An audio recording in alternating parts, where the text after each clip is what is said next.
देखिए पटवारी 2009 का बहुत प्यारा क्वेश्चन है कि एक वस्तु को 270 में अगर बेचते हैं तो उससे उतनी हानि होती है जितना 10% लाभ होता, मतलब जितनी आ रही उतना लाभ होता।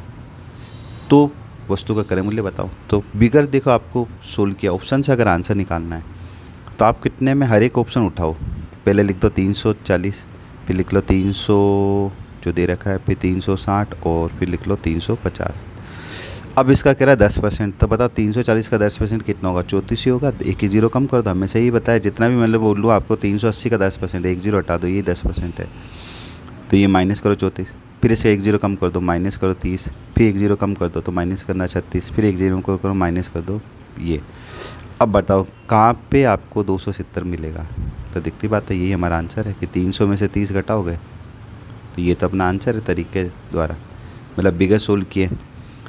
ठीक है। अब कोई व्यक्ति चाह रहा है कि नहीं सर सॉल्यूशन करके बताओ ये आया कैसे, तो चलो सॉल्यूशन भी कर लेते हैं।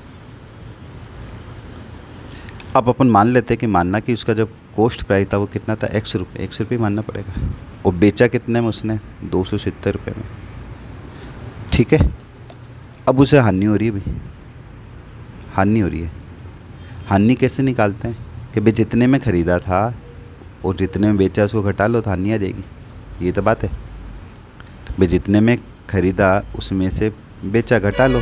अगर मैं आपको कह दूं कि आपने कोई चीज़ 100 रुपये में ख़रीदी या चलो 1000 रुपये में ख़रीदी और आपने उसको मैं कह दूँ 800 में बेच दी, तो 200 की तो हानि हुई, यही तो वाली बात हुई। तो मैं ये भी यही कह रहा हूँ कि एक्स में ख़रीदा 270 में बेचा तो ये मेरी हानि आएगी।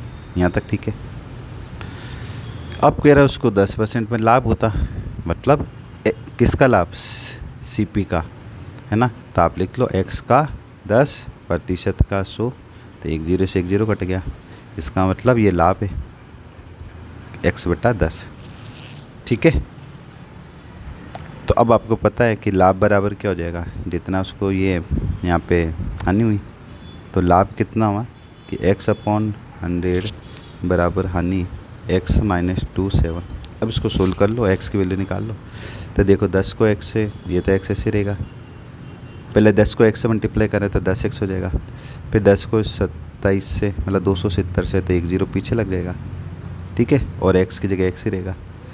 अब आप x के साथ x की वैल्यू को ले आओ, तो 10x को आप इधर ले आओ, तो 10x को इधर लाओगे तो इधर बचा माइनस के 2700 x, ये आ जाएगा माइनस के 10x। 10x में से x गया तो कितना आ जाएगा? 9x, वो भी हालांकि माइनस में आएगा, है ना, ध्यान रखना। तो 2700, तो माइनस से माइनस कट गया, 9 का डिवाइड लगाओ इसमें, 9 तिया 2700। तो ये मेरे x की वैल्यू है। x मतलब जितने मैंने चीज़ को ख़रीदी। तो ये है तरीका सोल्व करने का।